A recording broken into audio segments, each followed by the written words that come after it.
When I arrived, there was already a crowd gathered outside the home of a horse rider waiting to be invited to join the event. This was done by a flautist riding a donkey, whose duty it was to gather all the riders from their homes and other key points around the town.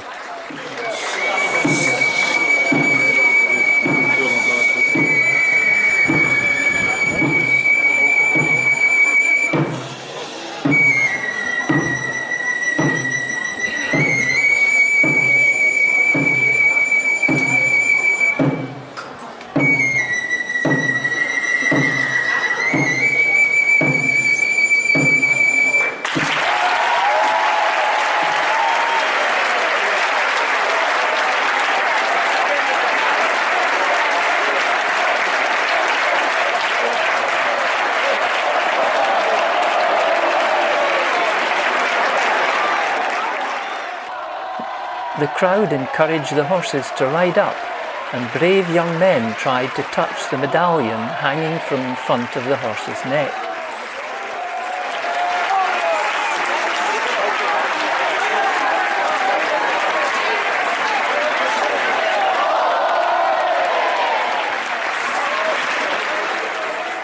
Collecting all the participating riders can take up to 4 hours, because in the end there will be well over 100 horses taking part.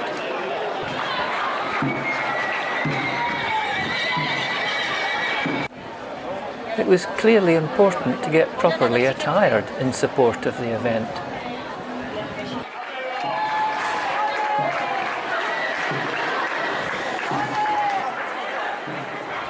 Some of the horses waited patiently to join, while others were restless to get moving.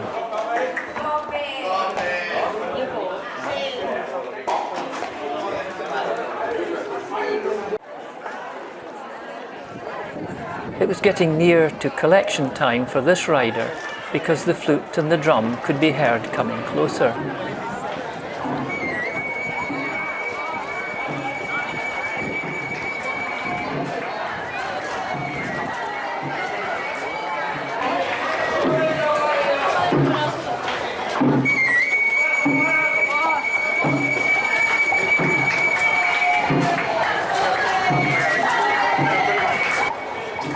By this point, the collection process had been going on for about 2 hours, so the cavalcade was already getting quite lengthy. There were minders jogging alongside some riders, perhaps to calm frisky horses, or in support of very young riders, or just for company during what was going to be a very long day.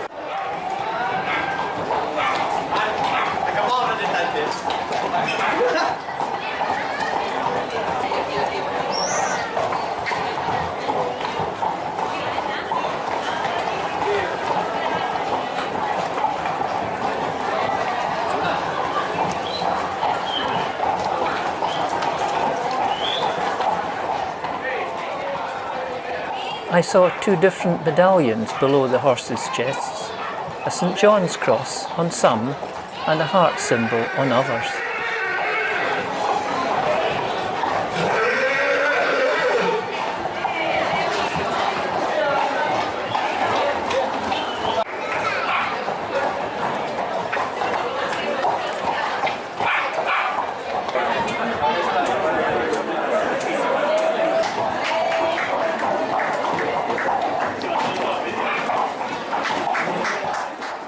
Most of the shops in the town were closed for the weekend, and many had boarded up their display windows as a precaution, because the horses and the large crowds would pass by several times, both day and night. This narrow street, called the Arches or Ses Voltes in Spanish, runs from Cathedral Square to Plaza Nova.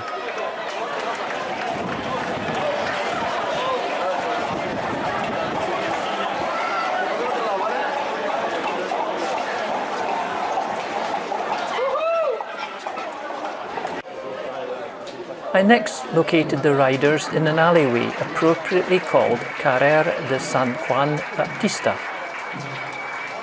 The event's senior official, dressed in his white breeches, applauded the riders from his balcony before joining the end of the parade himself.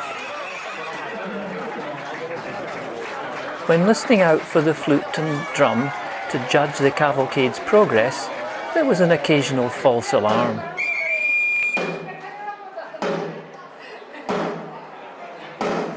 The centre of the town is totally closed off to traffic for the weekend, including the main Constitution Avenue.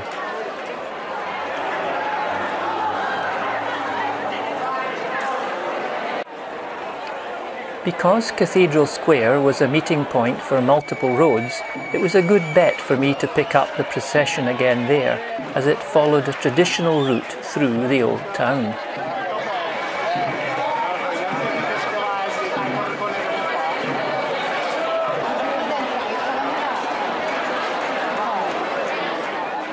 By this stage they were more than 3 hours into their travels, and so had collected most of the riders except the clergyman, who would join the very end.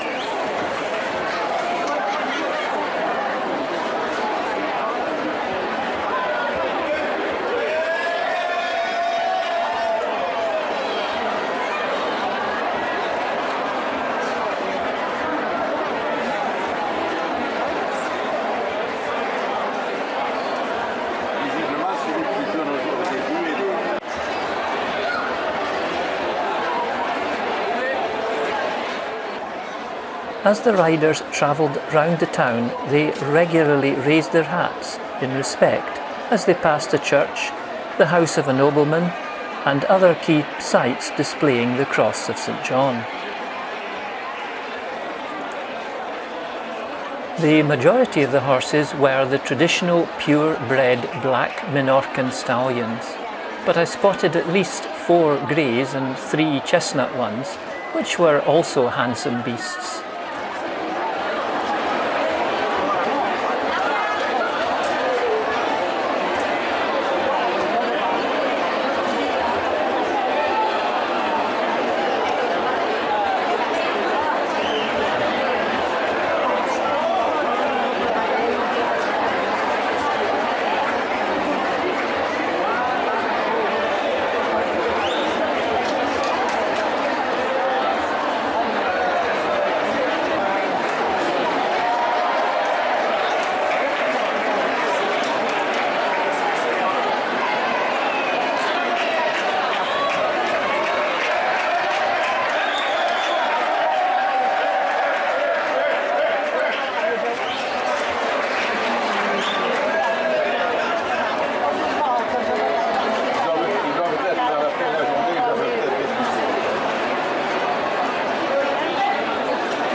The last rider, the only one wearing white trousers and waistcoat, was the nobleman we saw earlier on his balcony with his family.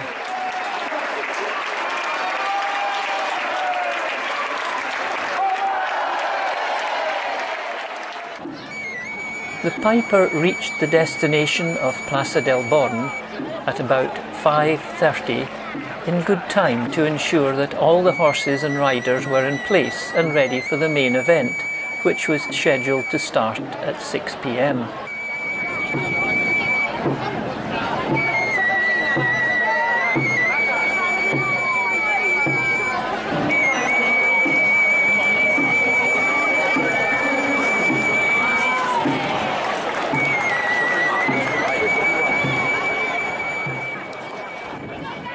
There was time as they assembled to be able to admire the beautifully prepared horses and their smartly attired riders. On a hot sunny day when most of the spectators were in t-shirts, I had to feel sorry for how hot the riders must have been in their formal suits, some even wearing waistcoats.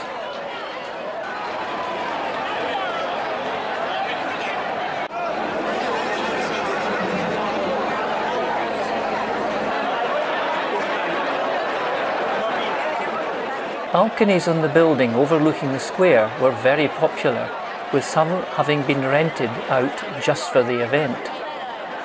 Even rooftops were being used.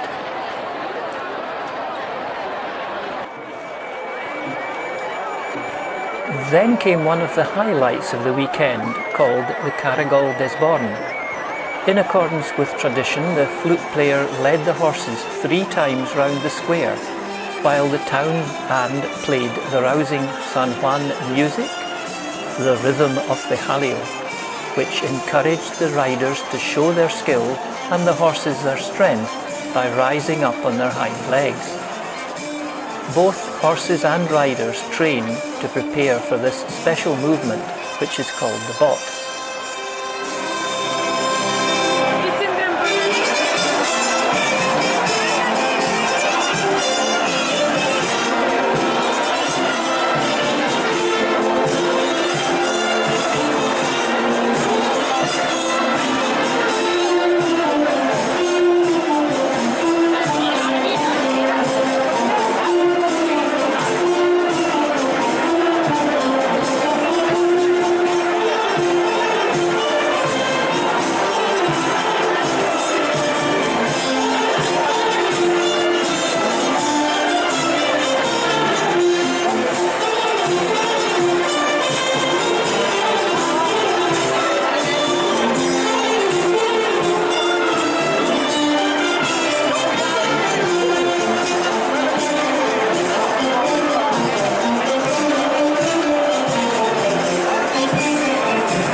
The end of the first caragol or circuit was indicated by the passing of the senior official, closely followed by the clergyman.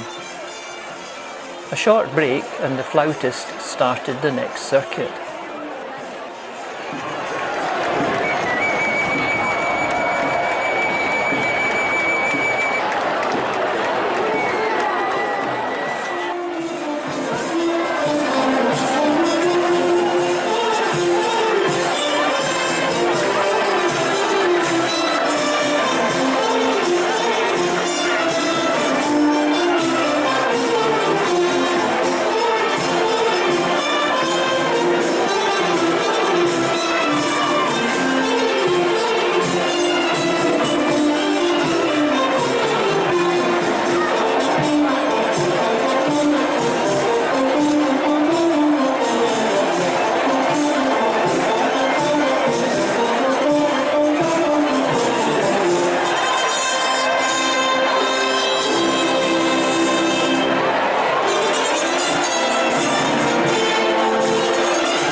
When the third round was completed, the flautist and flag bearer turned off the square towards the cathedral, with the horsemen following. Their next stop was to be later in the evening at a small church some way south of the town.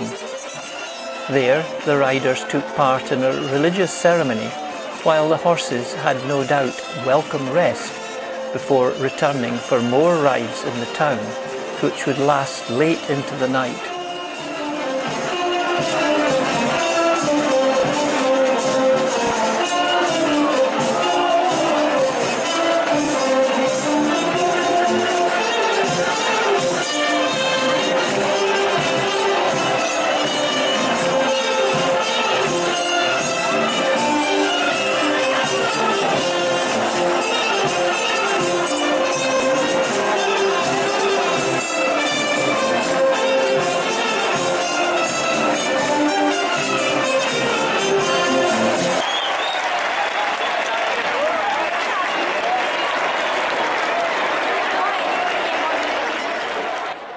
The next stop for the crowd was to be for some fun in Constitution Avenue, where earlier in the day a load of white sacks had been delivered containing small hazelnuts. These had been repacked into small bags for anyone to take. The object was to toss the nuts around gently, or with love, according to the official guidance. The nuts were actually quite light because they were small without kernels, but when they started flying around in quantity, I found my broad-brimmed sun hat gave good protection for both myself and my camera.